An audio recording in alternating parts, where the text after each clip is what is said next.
जय भोलेनाथ, हर हर महादेव। धर्म प्रेमी बंधुओं, आज मैं आपको शिव पुराण के श्री रुद्र संहिता भाग 2 का पहला अध्याय सुनाने जा रही हूँ। प्रेम और श्रद्धा भाव से सुने। पहला अध्याय, सती चरित्र। नारद जी ने पूछा, हे ब्रह्मा जी, आपके श्रीमुख से मंगलकारी व अमृतमय शिव कथा सुनकर मुझ में उनके विषय में और अधिक जानने की लालसा उत्पन्न हो गई है। अतः भगवान शिव के बारे में मुझे बताइए। विश्व की सृष्टि करने वाले हे ब्रह्मा जी, मैं सती के विषय में भी जानना चाहता हूँ। सदाशिव योगी होते हुए एक स्त्री के साथ विवाह करके गृहस्थ कैसे हो गए? उन्हें विवाह करने का विचार कैसे आया? जो पहले दक्ष की कन्या थी, फिर हिमालय की कन्या हुई, वे सती पार्वती किस प्रकार शंकर जी को प्राप्त हुई? पार्वती ने किस प्रकार घोर तपस्या की और कैसे उनका विवाह हुआ? कामदेव को भस्म कर देने वाले भगवान शिव के आदि शरीर में वे किस प्रकार स्थान पा सकी? उनका अर्धनारीश्वर रूप क्या है? हे प्रभु, आप ही मेरे इन प्रश्नों के उत्तर दे सकते हैं। आप ही मेरे संशयों का निवारण कर सकते हैं। ब्रह्मा जी ने कहा, हे नारद, देवी सती और भगवान शिव का शुभ यश परम पावन, दिव्य और गोपनीय है। उसके रहस्य को वे ही समझते हैं। सर्वप्रथम तुम्हारी प्रार्थना पर मैं सती के चरित्र को बताता हूँ। पहले मेरे एक कन्या पैदा हुई, जिसे देखकर मैं काम पीड़ित हो गया। तब रुद्र ने धर्म का स्मरण कराते हुए मुझे बहुत धिक्कारा। फिर वे अपने निवास कैलाश पर्वत को चले गए। उन्हें मैंने समझाने की कोशिश की, परंतु मेरे सभी प्रयत्न निष्फल हो गए। तब मैंने शिवजी की आराधना की। शिवजी ने मुझे बहुत समझाया, परंतु मैंने हट नहीं छोड़ी और फिर रुद्रदेव को मोहित करने के लिए शक्ति का उपयोग करने लगा। मेरे पुत्र दक्ष के यहाँ सती का जन्म हुआ। वह दक्ष सुता उमा नाम से उत्पन्न होकर कठिन तप करके रुद्र की स्त्री हुई। रुद्र ने गृहस्थ आश्रम में सुखपूर्वक समय व्यतीत किया। उधर शिवजी की माया से दक्ष को घमंड हो गया और वह महादेव जी की निंदा करने लगा। दक्ष ने एक विशाल यज्ञ का आयोजन किया। उस यज्ञ में दक्ष ने मुझे, विष्णु जी को, सभी देवी देवताओं को और ऋषि मुनियों को आमंत्रित किया, परंतु महादेव शिवजी एवं अपनी पुत्री सती को उस विशाल यज्ञ का निमंत्रण नहीं दिया। सती को जब इस बात की जानकारी मिली तो उन्होंने शिव चरणों में वंदना कर उनसे दक्ष यज्ञ में जाने की इच्छा प्रकट की।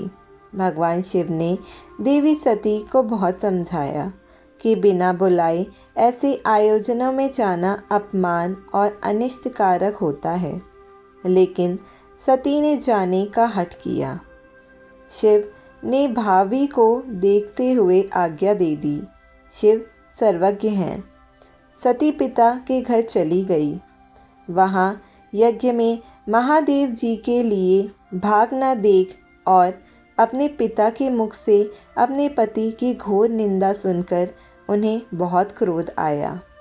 वे महादेव की निंदा सहन न कर सकी और उन्होंने उसी यज्ञ कुंड में कूदकर अपने शरीर का त्याग कर दिया। जब इसका समाचार शिव तक पहुंचा तो वे बहुत कुपित हुए। उन्होंने अपनी जटा का एक बाल उखाड़कर वीरभद्र नामक अपने गण को उत्पन्न किया। भगवान शिव ने वीरभद्र को आज्ञा दी कि वह दक्ष के यज्ञ का विध्वंस कर दे। वीरभद्र ने शिव आज्ञा का पालन करते हुए यज्ञ का विध्वंस कर दिया और दक्ष का सिर काट दिया। इस उपद्रव को देखकर सभी लोग भगवान शिव की प्रार्थना करने लगे। तब भगवान शिव ने दक्ष को पुनः जीवित कर दिया और उनके यज्ञ को पूर्ण कराया। भगवान शिव सती के मृत शरीर को लेकर वहाँ से चले गए। उस समय सती के शरीर से उत्पन्न ज्वाला पर्वत पर गिरी थी। वही पर्वत आज भी ज्वालामुखी के नाम से पूजित है। आज भी उसके दर्शन से मनोकामनाएं पूरी होती हैं। वही सती दूसरे जन्म में हिमाचल के घर में पुत्री रूप में प्रकट हुईं, जिनका नाम पार्वती था। उन्होंने कठोर तप द्वारा पुनः महादेव शिव को अपने पति के रूप में प्राप्त कर लिया। दूसरा अध्याय, शिव पार्वती चरित्र। सूत जी बोले, हे ऋषियों, ब्रह्मा जी के ये वचन सुनकर नारद जी पुनः पूछने लगे, हे ब्रह्मा जी, मैं सती और शंकर जी के परम पवित्र व दिव्य चरित्र को पुनः सुनना चाहता हूँ कि सती की उत्पत्ति कैसे हुई और महादेव जी का मन विवाह करने के लिए कैसे तैयार हुआ।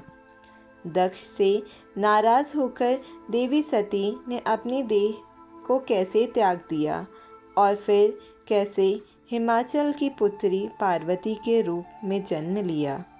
उनके तप, विवाह, कामनाश आदि की सभी कथाएं मुझे सविस्तार सुनाने की कृपा करें। ब्रह्मा जी बोले, हे नारद, पहले भगवान शिव निर्गुण, निर्विकल्प, निर्विकारी और दिव्य थे, परंतु देवी उमा से विवाह करने के बाद वे सगुण और शक्तिमान हो गए। उनके बाएं अंग से ब्रह्मा जी उत्पन्न हुए और दाएं अंग से विष्णु उत्पन्न हुए। तभी से भगवान सदाशिव के 3 रूप ब्रह्मा, विष्णु और रुद्र सृष्टिकर्ता, पालनकर्ता और संहारकर्ता के रूप में विख्यात हुए। उनकी आराधना करते हुए मैं सुरासुर सहित मनुष्य आदि जीवों की रचना करने लगा। मैंने सभी जातियों का निर्माण किया।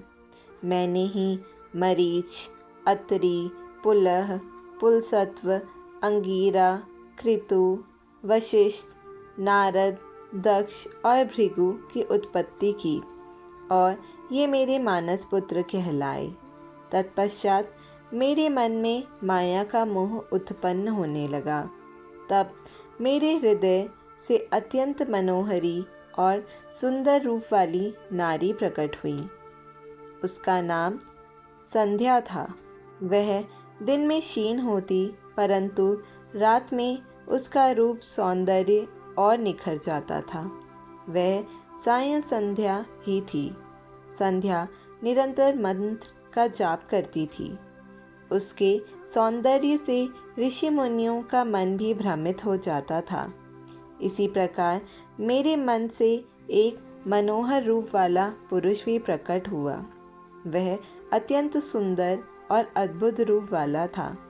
उसके शरीर का मध्य भाग पतला था। वह काले बालों से युक्त था। उसके दांत सफ़ेद मोतियों से चमक रहे थे। उसके श्वास से सुगंध निकल रही थी। उसकी चाल मदमस्त हाथी के समान थी। उसकी आंखें कमल के समान थीं।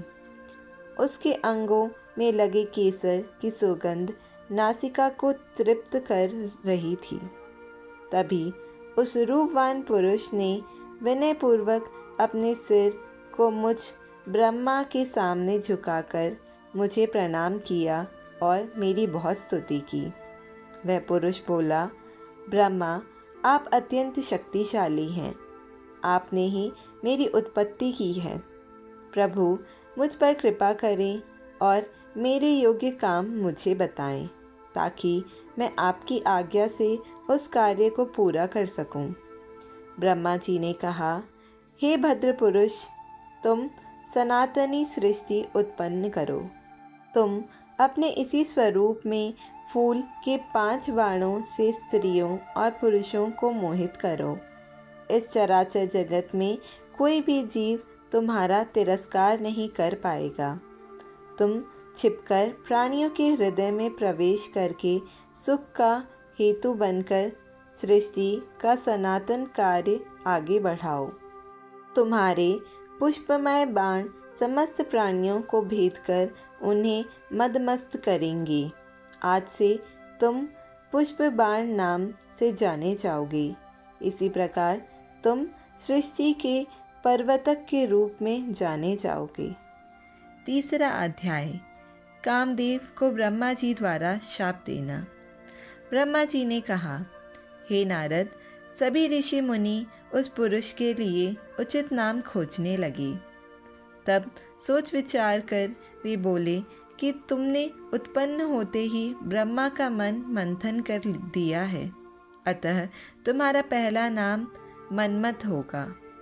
तुम्हारे जैसा इस संसार में कोई नहीं है, इसलिए तुम्हारा दूसरा नाम काम होगा, तीसरा नाम मदन और चौथा नाम कंदर्प होगा। अपने नामों के विषय में जानते ही काम ने अपने 5 बाणों का नामकरण कर उनका परीक्षण किया। काम ने अपने 5 बाणों को हर्षण, रोचन, मोहन, शोषण और मारन नाम से सुशोभित किया। ये बाण ऋषि मुनियों को भी मोहित कर सकते थे।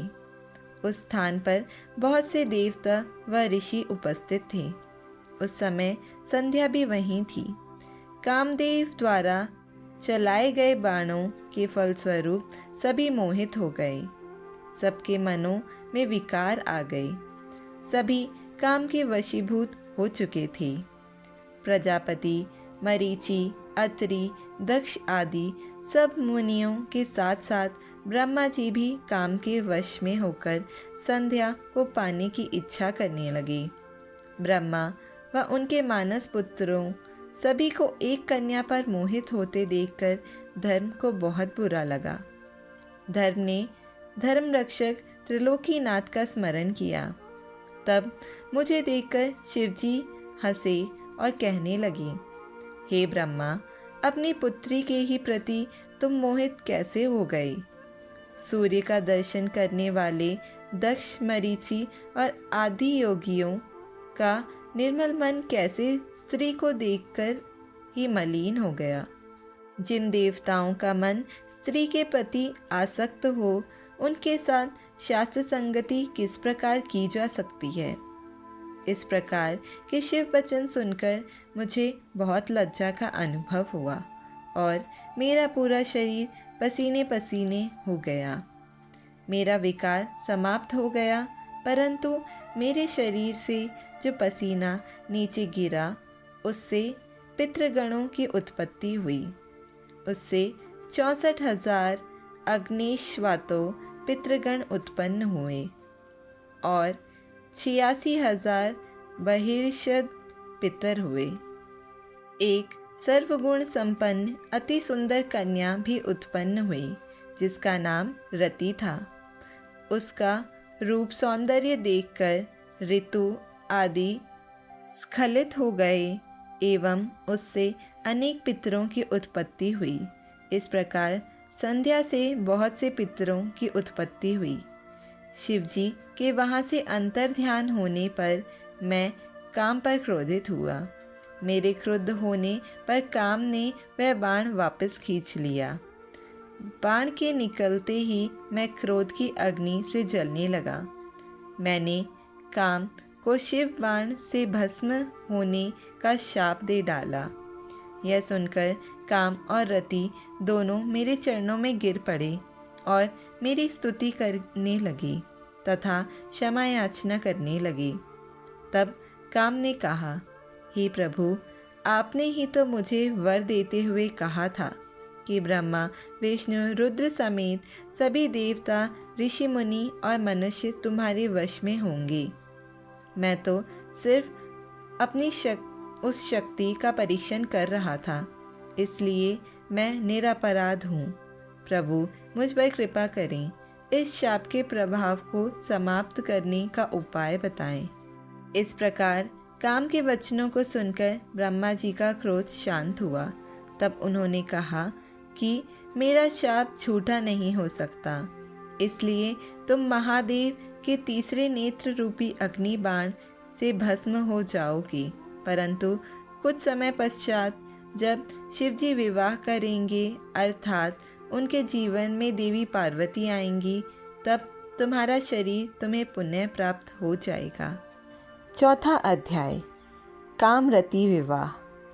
नारद जी ने पूछा, हे ब्रह्मा जी, इसके पश्चात क्या हुआ? आप मुझे इससे आगे की कथा भी बताइए। भगवान काम और रति का विवाह हुआ या नहीं? आपके शाप का क्या हुआ? कृपया इसके बारे में भी मुझे सविस्तार बताइए। ब्रह्मा जी बोले, शिवजी के वहाँ से अंतर ध्यान हो जाने पर दक्ष ने काम से कहा, हे कामदेव, आपके ही समान गुणों वाली परम सुंदरी एवं सुशीला मेरी कन्या को तुम पत्नी के रूप में स्वीकार करो। मेरी पुत्री सर्वगुण संपन्न है तथा हर तरीके से आपके लिए सुयोग्य है। हे महातेजस्वी मनोभव, यह हमेशा तुम्हारे साथ रहेगी और तुम्हारी इच्छा अनुसार कार्य करेगी। यह कहकर दक्ष ने अपनी कन्या, जो उनके पसीने से उत्पन्न हुई थी, का नाम रति रख दिया। तत्पश्चात कामदेव और रति का विवाह सउल्लास संपन्न हुआ। हे नारद, दक्ष की पुत्री रति बड़ी रमणीय और परम सुंदरी थी। उसका रूप लावण्य मुनियों को भी मोह लेने वाला था। रति से विवाह होने पर कामदेव अत्यंत प्रसन्न हुए। वे रति पर पूर्ण मोहित थे। उनके विवाह पर बहुत बड़ा उत्सव हुआ। प्रजापति दक्ष पुत्री के लिए सुयोग्य वर पाकर बहुत खुश थे। दक्ष कन्या देवी रति भी कामदेव को पाकर धन्य हो गई थी। जिस प्रकार बादलों में बिजली शोभा पाती है, उसी प्रकार कामदेव के साथ रति शोभा पा रही थी। कामदेव ने रति को अपने हृदय सिंहासन पर बैठाया तो रति भी कामदेव को पाकर उसी प्रकार प्रसन्न हुई, जिस प्रकार श्री हरि को पाकर देवी लक्ष्मी। उस समय आनंद और खुशी से सराबोर कामदेव व रति भगवान शिव का शाप भूल गए। सूत जी कहते हैं, ब्रह्मा जी का यह कथन सुनकर महर्षि नारद बड़े प्रसन्न हुए और हर्षपूर्वक बोले, हे महामते, आपने भगवान शिव की अद्भुत लीला मुझे सुनाई है। प्रभु, अब मुझे आप यह बताइए कि कामदेव और रति के विवाह के उपरांत सब देवताओं के अपने धाम चले जाने के बाद पितरों को उत्पन्न करने वाली ब्रह्मा कुमारी संध्या कहाँ गईं? उनका विवाह कब और किससे हुआ? संध्या के विषय में मेरी जिज्ञासा शांत करिए। 5वां अध्याय, संध्या का चरित्र। सूत जी बोले, हे ऋषियों, नारद जी के इस प्रकार प्रश्न करने पर ब्रह्मा जी ने कहा, मुने, संध्या का चरित्र सुनकर समस्त कामनियाँ सती साध्वी हो सकती हैं। वह संध्या मेरी मानस पुत्री थी, जिसने घोर तपस्या करके अपना शरीर त्याग दिया था। फिर वह मुनि शेष मेधातिथि की पुत्री अरुंधति के रूप में जन्मी। संध्या ने तपस्या करते हुए अपना शरीर इसलिए त्याग दिया था क्योंकि वह स्वयं को पापिनी समझती थी। उसे देखकर स्वयं उसके पिता और भाइयों में काम की इच्छा जागृत हुई थी। तब उसने इसका प्रायश्चित करने के बारे में सोचा तथा निश्चय किया कि वह अपना शरीर वैदिक अग्नि में जला देगी, जिससे मर्यादा स्थापित हो। भूतल पर जन्म लेने वाला कोई भी जीव तरुणावस्था से पहले काम के प्रभाव में नहीं आ पाएगा। यह मर्यादा स्थापित कर मैं अपने जीवन का त्याग कर दूंगी। मन में ऐसा विचार करके संध्या चंद्रभाग नामक पर्वत पर चली गई। यहीं से चंद्रभागा नदी का आरंभ हुआ। इस बात का ज्ञान होने पर मैंने वेद शास्त्रों के पारंगत विद्वान, सर्वज्ञ और ज्ञान योगी पुत्र वशिष्ठ को वहाँ जाने की आज्ञा दी। मैंने वशिष्ठ जी को संध्या को विधि पूर्वक दीक्षा देने के लिए वहाँ भेजा था। नारद, चंद्रभाग पर्वत पर एक देव सरोवर है जो जलाशयोचित गुणों से पूर्ण है। उस सरोवर के तट पर बैठी संध्या इस प्रकार सुशोभित हो रही थी जैसे प्रदोष काल में उदित चंद्रमा और नक्षत्रों से युक्त आकाश शोभा पाता है। तभी उन्होंने चंद्रभागा नदी का भी दर्शन किया। तब उस सरोवर के तट पर बैठी संध्या से वशिष्ठ जी ने आदरपूर्वक पूछा, हे देवी, तुम इस निर्जन पर्वत पर क्या कर रही हो? तुम्हारे माता पिता कौन हैं? यदि यह छिपाने योग्य ना हो तो कृपया मुझे बताओ। यह वचन सुनकर संध्या ने महर्षि वशिष्ठ की ओर देखा। उनका शरीर दिव्य तेज से प्रकाशित था।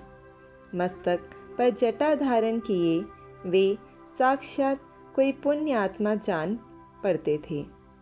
संध्या ने आदरपूर्वक प्रणाम करते हुए वशिष्ठ जी को अपना परिचय देते हुए कहा, ब्राह्मण, मैं ब्रह्मा जी की पुत्री संध्या हूँ। मैं इस निर्जन पर्वत पर तपस्या करने आई हूँ।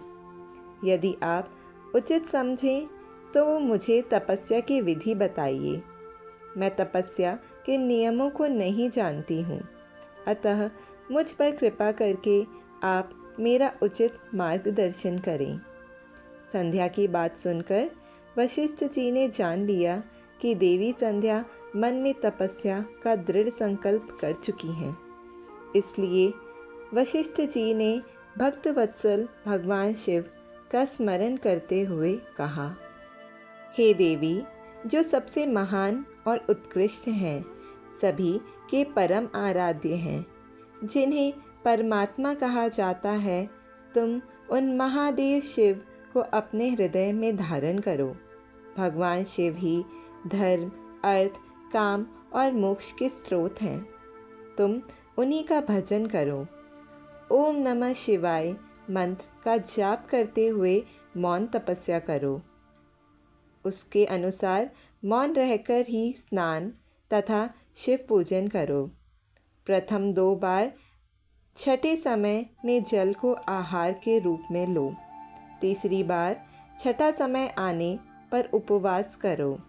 देवी, इस प्रकार की गई तपस्या ब्रह्मचर्य का फल देने वाली है तथा अभीष्ट मनोरथों को पूरा करने वाली होती है। अपने मन में शुभ उद्देश्य लेकर शिव जी का मनन व चिंतन करो। वे प्रसन्न होकर तुम्हारी मनोकामना अवश्य पूरी करेंगे। इस प्रकार संध्या को तपस्या की विधि बताकर और उपदेश देकर मुनि वशिष्ठ वहाँ से अंतर्ध्यान हो गए। छठा अध्याय, संध्या की तपस्या। ब्रह्मा जी बोले, हे नारद, तपस्या की विधि बताकर जब वशिष्ठ जी चले गए तब संध्या आसन लगाकर कठोर तप शुरू करने लगी। वशिष्ठ जी द्वारा बताए गए विधान एवं मंत्र द्वारा संध्या ने भगवान शिव की आराधना करनी आरंभ कर दी। उसने अपना मन शिव भक्ति में लगा दिया और एकाग्र होकर तपस्या में मग्न हो गई। तपस्या करते करते 4 युग बीत गए। तब भगवान शिव प्रसन्न हुए और संध्या को अपने स्वरूप के दर्शन दिए, जिसका चिंतन संध्या द्वारा किया गया था। भगवान का मुख प्रसन्न था। उनके स्वरूप से शांति बरस रही थी। संध्या के मन में विचार आया कि मैं महादेव की स्तुति कैसे करूं। इसी सोच में संध्या ने नेत्र बंद कर लिए। भगवान शिव ने संध्या के हृदय में प्रवेश कर उसे दिव्य ज्ञान दिया, साथ ही दिव्य वाणी और दिव्य दृष्टि भी प्रदान की। संध्या ने प्रसन्न मन से भगवान शिव की स्तुति की। संध्या बोली, हे निराकार परम ज्ञानी त्रिलोक सृष्टा भगवान शिव, मैं आपको नमस्कार करती हूँ, जो शांत, निर्मल, निर्विकार और ज्ञान के स्रोत हैं, जो प्रकाश को प्रकाशित करते हैं। उन भगवान शिव को मैं प्रणाम करती हूँ, जिनका रूप अद्वितीय, शुद्ध, माया रहित, प्रकाशमान, सच्चिदानंदमय, नित्यानंदमय, सत्य, ऐश्वर्य से युक्त तथा लक्ष्मी और सुख देने वाला है। उन परमपिता परमेश्वर को मेरा नमस्कार है, जो सत्य प्रधान, ध्यान योग्य, आत्मस्वरूप, सारभूत, सबको पार लगाने वाला तथा परम पवित्र है। उन प्रभु को मेरा प्रणाम है। भगवान शिव, आपका स्वरूप शुद्ध, मनोहर, रत्नमय, आभूषणों से अलंकृत एवं कपूर के समान है। आपके हाथों में डमरू, रुद्राक्ष और त्रिशूल शोभा पाते हैं। आपके इस दिव्य, चिन्मय, सगुण साकार रूप को मैं नमस्कार करती हूँ। आकाश, पृथ्वी, दिशाएं, जल, तेज और काल सभी आपके रूप हैं। हे प्रभु, आप ही ब्रह्मा के रूप में जगत की सृष्टि, विष्णु के रूप में संसार का पालन करते हैं। आप ही रुद्र रूप धरकर संहार करते हैं, जिनके चरणों से पृथ्वी तथा अन्य शरीर से सारी दिशाएं, सूर्य, चंद्रमा एवं अन्य देवता प्रकट हुए हैं। जिनकी नाभि से अंतरिक्ष का निर्माण हुआ है, वे ही सद्ब्रह्म तथा परब्रह्म हैं। आपसे ही सारे जगत की उत्पत्ति हुई है, जिनके स्वरूप और गुणों का वर्णन स्वयं ब्रह्मा विष्णु भी नहीं कर सकते। भला उन त्रिलोकीनाथ भगवान शिव की स्तुति मैं कैसे कर सकती हूँ? मैं एक अज्ञानी और मूर्ख स्त्री हूँ। मैं किस तरह आपको पूजूं कि आप मुझ पर प्रसन्न हों? हे प्रभु, मैं बारंबार आपको नमस्कार करती हूँ। ब्रह्मा जी बोले, नारद, संध्या द्वारा कहे गए वचनों से भगवान शिव बहुत प्रसन्न हुए। उसकी स्तुति ने उन्हें द्रवित कर दिया। भगवान शिव बोले, हे देवी, मैं तुम्हारी तपस्या से बहुत प्रसन्न हूँ, अतः तुम्हारी जो इच्छा हो वह वर मांगो। तुम्हारी इच्छा मैं अवश्य पूर्ण करूँगा। भगवान शिव के ये वचन सुनकर संध्या खुशी से उन्हें बार बार प्रणाम करती हुई बोली, हे महेश्वर, यदि आप मुझ पर प्रसन्न होकर कोई वर देना चाहते हैं और यदि मैं अपने पूर्व पापों से शुद्ध हो गई हूँ, तो हे महेश्वर, हे देवेश, आप मुझे वरदान दीजिए कि आकाश, पृथ्वी और किसी भी स्थान में रहने वाले जो भी प्राणी इस संसार में जन्म लें, वे जन्म लेते ही काम भाव से युक्त ना हों। हे प्रभु, मेरे पति भी सुहृदय और मित्र के समान हों और अधिक कामी ना हों। उनके अलावा जो भी मनुष्य मुझे सकाम भाव से देखे, वह पुरुष तत्वहीन अर्थात नपुंसक हो जाए। हे प्रभु, मुझे यह वरदान भी दीजिए कि मेरे समान विख्यात और परम तेजस्विनी तीनों लोकों में और कोई न हो। निष्पाप संध्या के वरदान मांगने को सुनकर भगवान शिव बोले, हे देवी संध्या, तथास्तु। तुम जो चाहती हो मैं तुम्हें प्रदान करता हूँ। प्राणियों के जीवन में अब 4 अवस्थाएं होंगी। पहली शैशव अवस्था, दूसरी कौमार्यावस्था, तीसरी यौवन अवस्था और चौथी वृद्धावस्था। तीसरी अवस्था अर्थात यौवन अवस्था में ही मनुष्य सकाम होगा। कहीं कहीं दूसरी अवस्था के अंत में भी प्राणी सकाम हो सकते हैं। तुम्हारी तपस्या से प्रसन्न होकर ही मैंने यह मर्यादा निर्धारित की है। तुम परम सती होगी और तुम्हारे पति के अतिरिक्त जो भी मनुष्य तुम्हें सकाम भाव से देखेगा वह तुरंत पुरुष तत्वहीन हो जाएगा। तुम्हारा पति महान तेजस्वी होगा जो कि 7 कल्पों तक जीवित रहेगा। इस प्रकार मैंने तुम्हारे द्वारा मांगे गए दोनों वरदान तुम्हें प्रदान किए हैं। अब मैं तुम्हें तुम्हारी प्रतिज्ञा को पूर्ण करने का साधन बताता हूँ। तुमने अग्नि में अपना शरीर त्यागने की प्रतिज्ञा की थी। मुनिवर मेधातिथि का एक यज्ञ चल रहा है जो कि 12 वर्षों तक चलेगा। उसमें अग्नि बड़े जोरों से जल रही है। तुम उसी अग्नि में अपना शरीर त्याग दो। चंद्रभागा नदी के तट पर ही तपस्वियों का आश्रम है जहाँ महायज्ञ हो रहा है। तुम उसी अग्नि से प्रकट होकर मेधातिथि की पुत्री होगी। अपने मन में जिस पुरुष की इच्छा करके तुम शरीर त्यागोगी वही पुरुष तुम्हें पति रूप में प्राप्त होगा। संध्या, जब तुम इस पर्वत पर तपस्या कर रही थी तब त्रेता युग में प्रजापति दक्ष की बहुत सी कन्याएं हुईं। उनमें से 27 कन्याओं का विवाह उन्होंने चंद्रमा से कर दिया। चंद्रमा उन सबको छोड़कर केवल रोहिणी से प्रेम करते थे। तब दक्ष ने क्रोधित होकर उन्हें श्राप दे दिया। चंद्रमा को श्राप से मुक्त कराने के लिए उन्होंने चंद्रभागा नदी की रचना की। उसी समय मेधातिथि यहाँ उपस्थित हुए थे। उनके समान कोई तेजस्वी न है न होगा।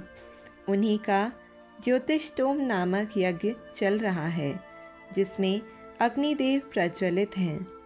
तुम उसी आग में अपना शरीर डालकर पवित्र हो जाओ और अपनी प्रतिज्ञा पूरी करो। इस प्रकार उपदेश देकर भगवान शिव वहाँ से अंतर्ध्यान हो गए। 7वां अध्याय, संध्या की आत्माहुति।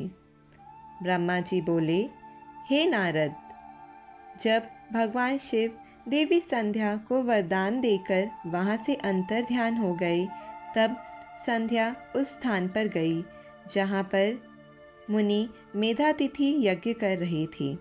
उन्होंने अपने हृदय में तेजस्वी ब्रह्मचारी वशिष्ठ जी का स्मरण किया तथा उन्हीं को पति रूप में पाने की इच्छा लेकर संध्या महायज्ञ की प्रज्वलित अग्नि में कूद गई।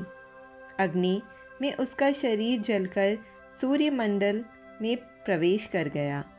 तब सूर्य ने पितरों और देवताओं की तृप्ति के लिए उसे 2 भागों में बांटकर रथ में स्थापित कर दिया। उसके शरीर का ऊपरी भाग प्रातः संध्या हुआ और शेष भाग सायं संध्या हुआ। सायं संध्या से पितरों को संतुष्टि मिलती है। सूर्योदय से पूर्व जब आकाश में लाली छाई होती है अर्थात अरुणोदय होता है, उस समय देवताओं का पूजन करें। जिस समय लाल कमल के समान सूर्य अस्त होता है अर्थात डूबता है, उस समय पितरों का पूजन करना चाहिए। भगवान शिव ने संध्या के प्राणों को दिव्य शरीर प्रदान कर दिया। जब मेधातिथि मुनि का यज्ञ समाप्त हुआ तब उन्होंने एक कन्या को, जिसकी कांति सोने के समान थी, अग्नि में पड़े देखा। उसे मुनि ने भली प्रकार स्नान कराया और अपनी गोद में बिठा लिया। उन्होंने उसका नाम अरुंधति रखा। यज्ञ के निर्विघ्न समाप्त होने और पुत्री प्राप्त होने के कारण मेधातिथि मुनि बहुत प्रसन्न थे। उन्होंने अरुंधति का पालन आश्रम में ही किया। वह धीरे धीरे उसी चंद्रभागा नदी के तट पर रहते हुए बड़ी होने लगी। जब वह विवाह योग्य हुई तो हम त्रिदेव ब्रह्मा, विष्णु और महेश ने मेधा मुनि से बात की। उसका विवाह मुनि वशिष्ठ से करा दिया। मुने मेधातिथि की पुत्री महासाध्वी अरुंधति अति पवित्र तथा पतिव्रता थी। वह मुनि वशिष्ठ को पति रूप में पाकर बहुत प्रसन्न थी। वह उनके साथ रमन करने लगी। उससे शक्ति आदि शुभ एवं शेष पुत्र उत्पन्न हुए। हे नारद, इस प्रकार मैंने तुम्हें परम पवित्र देवी संध्या का चरित्र सुनाया है। यह समस्त अभीष्ट फलों को देने वाला है।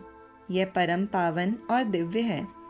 जो स्त्री पुरुष इस शुभ व्रत का पालन करते हैं उनकी सभी कामनाएं पूरी होती हैं। 8वां अध्याय, काम की हार।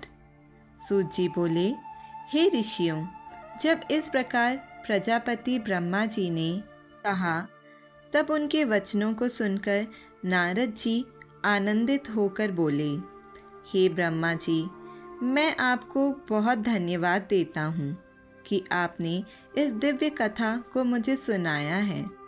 हे प्रभु, अब आप मुझे संध्या के विषय में और बताइए कि विवाह के बाद उन्होंने क्या किया। क्या उन्होंने दोबारा तप किया या नहीं? सूत जी बोले, इस प्रकार नारद जी ने ब्रह्मा जी से पूछा। उन्होंने यह भी पूछा कि जब कामदेव रति के साथ विवाह करके वहाँ से चले गए और दक्ष आदि सभी मुनि वहाँ से चले गए, संध्या भी तपस्या के लिए वहाँ से चली गई, तब वहाँ पर क्या हुआ? ब्रह्मा जी बोले, हे श्रेष्ठ नारद, तुम भगवान शिव के परम भक्त हो। तुम उनकी लीला को अच्छी प्रकार जानते हो। पूर्व काल में जब मैं मुंह में फंस गया तब भगवान शिव ने मेरा मजाक उड़ाया। तब मुझे बड़ा दुख हुआ। मैं भगवान शिव से ईर्ष्या करने लगा। मैं दक्ष मुनि के यहाँ गया। देवी रति और कामदेव भी वहीं थे। मैंने उन्हें बताया कि शिवजी ने किस प्रकार मेरा मजाक उड़ाया था।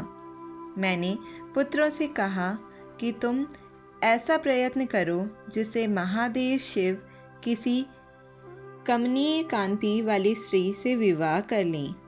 मैंने प्रभु शिव को मोहित करने के लिए कामदेव और रति को तैयार किया। कामदेव ने मेरी आज्ञा को मान लिया। कामदेव बोले, हे ब्रह्मा जी, मेरा अस्त्र तो सुंदर स्त्री ही है, अतः आप भगवान शिव के लिए किसी परम सुंदरी की सृष्टि कीजिए। यह सुनकर मैं चिंता में पड़ गया। मेरी तेज सांसों से पुष्पों से सजे वसंत का आरंभ हुआ। बसंत और मलानल ने कामदेव की सहायता की। इसके साथ कामदेव ने शिवजी को मोहने की चेष्टा की, पर सफल नहीं हुए। मैंने मरुत गणों के साथ पुनः उन्हें शिवजी के पास भेजा। बहुत प्रयत्न करने पर भी वे सफल नहीं हो पाए। अतः मैंने बसंत आदि सहचरों सहित रति को साथ लेकर शिवजी को मोहित करने को कहा। फिर कामदेव प्रसन्नता से रति और अन्य सहायकों के साथ शिवजी के स्थान को चले गए। आज का अध्याय संपन्न। जय भोलेनाथ, हर हर महादेव, ओम नमः शिवाय। 9वां अध्याय, ब्रह्मा का शिव विवाह हेतु प्रयत्न। ब्रह्मा जी बोले, काम ने प्राणियों को मोहित करने वाला अपना प्रभाव फैलाया। वसंत ने उसका पूरा सहयोग किया। रति के साथ कामदेव ने शिवजी को मोहित करने के लिए अनेक प्रकार के यत्न किए। इसके फलस्वरूप सभी जीव और प्राणी मोहित हो गए। जड़ चेतना समस्त सृष्टि काम के वश में होकर अपनी मर्यादाओं को भूल गई। संयम का व्रत पालन करने वाले ऋषि मुनि अपने कृत्यों पर पश्चाताप करते हुए आश्चर्यचकित थे कि उन्होंने कैसे अपने व्रत को तोड़ दिया, परंतु भगवान शिव पर उनका वश नहीं चल सका। कामदेव के सभी प्रयत्न व्यर्थ हो गए। तब कामदेव निराश हो गए और मेरे पास आए और मुझे प्रणाम करके बोले, हे भगवान, मैं इतना शक्तिशाली नहीं हूँ जो शिव जी को मोह सकूँ। यह बात सुनकर मैं चिंता में डूब गया। उसी समय मेरे सांस लेने से बहुत से भयंकर गण प्रकट हो गए, जो अनेक वाद्य यंत्रों को ज़ोर ज़ोर से बजाने लगे और मारो मारो की आवाज़ करने लगे। ऐसी अवस्था देखकर कामदेव ने उनके विषय में मुझसे प्रश्न किया। तब मैंने उन गणों को मार नाम प्रदान कर उन्हें कामदेव को सौंप दिया और बताया कि ये सदा तुम्हारे वश में रहेंगे। तुम्हारी सहायता के लिए ही इनका जन्म हुआ है। यह सुनकर रति और कामदेव बहुत प्रसन्न हुए। काम ने कहा, प्रभु, मैं आपकी आज्ञा के अनुसार पुनः शिव जी को मोहित करने के लिए जाऊंगा, परंतु मुझे यह लगता है कि मैं उन्हें मोहने में सफल नहीं हो पाऊंगा। साथ ही मुझे इस बात का भी डर है कि कहीं वे आपके शाप के अनुसार मुझे भस्म न कर दें। यह कहकर कामदेव रति, बसंत और अपने मारगणों को साथ लेकर पुनः शिवधाम को चले गए। कामदेव ने शिव जी को मोहित करने के लिए बहुत से उपाय किए, परंतु वे परमात्मा शिव को मोहित करने में सफल न हो सके। फिर कामदेव वहाँ से वापस आ गए और मुझे अपने असफल होने की सूचना दी। मुझसे कामदेव कहने लगे, हे ब्राह्मण, आप ही शिव जी को मोह में डालने का उपाय करें। मेरे लिए उन्हें मोहना संभव नहीं है। 10वां अध्याय, ब्रह्मा विष्णु संवाद। ब्रह्मा जी बोले, नारद, काम के चले जाने पर श्री महादेव जी को मोहित कराने का मेरा अहंकार गिरकर चूर चूर हो गया, परंतु मेरे मन में यही चलता रहा कि ऐसा क्या करूं जिससे महात्मा शिव जी श्री ग्रहण कर लें। यह सोचते सोचते मुझे विष्णु जी का स्मरण हुआ। उन्हें याद करते ही पीताम्बरधारी श्री हरि विष्णु मेरे सामने प्रकट हो गए। मैंने उनकी प्रसन्नता के लिए उनकी बहुत स्तुति की। तब विष्णु जी मुझसे पूछने लगे कि मैंने उनका स्मरण किस उद्देश्य से किया है। यदि तुम्हें कोई दुख या कष्ट है तो कृपया मुझे बताओ, मैं उस दुख को मिटा दूंगा। तब मैंने उनसे कहा, हे केशव, यदि भगवान शिव किसी तरह पत्नी ग्रहण कर लें, अर्थात विवाह कर लें, तो मेरे सभी दुख दूर हो जाएंगे, मैं पुनः सुखी हो जाऊंगा। मेरी यह बात सुनकर भगवान मधुसूदन हंसने लगे और मुझ लोक सृष्टा ब्रह्मा का हर्ष बढ़ाते हुए बोले, हे ब्रह्मा जी, मेरी बातों को सुनकर आपके सभी भ्रमों का निवारण हो जाएगा। शिव जी ही सबके कर्ता और भर्ता हैं। वे ही इस संसार का पालन करते हैं। वे ही पापों का नाश करते हैं। भगवान शिव ही परब्रह्म, परेश, निर्गुण, नित्य, अनिर्देश्य, निर्विकार, अद्वितीय, अनंत और सबका अंत करने वाले हैं। वे सर्वव्यापी हैं। तीनों गुणों को आश्रय देने वाले ब्रह्मा, विष्णु और महेश नाम से प्रसिद्ध रजोगुण, तमोगुण, सत्वगुण से दूर एवं माया से रहित हैं। भगवान शिव योगपरायण और भक्तवत्सल हैं।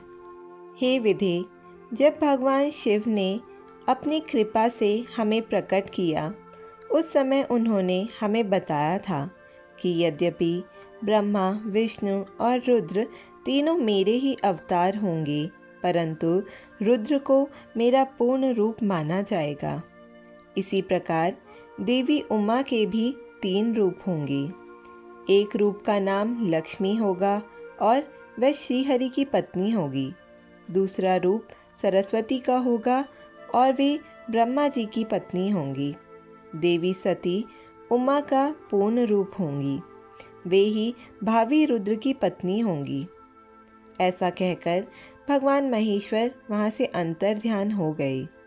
समय आने पर हम दोनों ब्रह्मा विष्णु का विवाह देवी सरस्वती और देवी लक्ष्मी से हुआ। भगवान शिव ने रुद्र के रूप में अवतार लिया। वे कैलाश पर्वत पर निवास करते हैं। जैसा कि भगवान शिव ने बताया था कि रुद्र अवतार की पत्नी देवी सती होंगी, जो साक्षात शिवा रूप हैं। अतः तुम्हें उनके अवतरण हेतु प्रार्थना करनी चाहिए। अपने मनोरथ का ध्यान करते हुए देवी शिवा की स्तुति करो। वे देवेश्वरी प्रसन्न होने पर तुम्हारी सभी परेशानियों और बाधाओं को दूर कर देंगी। इसलिए तुम सच्चे हृदय से उनका स्मरण कर उनकी स्तुति करो। यदि शिवा प्रसन्न हो जाएंगी तो वे पृथ्वी पर अवतरित होंगी। वे इस लोक में किसी मनुष्य की पुत्री बनकर मानव शरीर धारण करेंगी। तब वे निश्चय ही भगवान रुद्र का वरण कर उन्हें पति रूप में प्राप्त करेंगी। तब तुम्हारी सभी इच्छाएं अवश्य ही पूर्ण होंगी। अतएव तुम प्रजापति दक्ष को यह आज्ञा दो कि वे तपस्या करना आरंभ करें। उनके तप के प्रभाव से ही पार्वती देवी सती के रूप में उनके यहाँ जन्म लेंगी।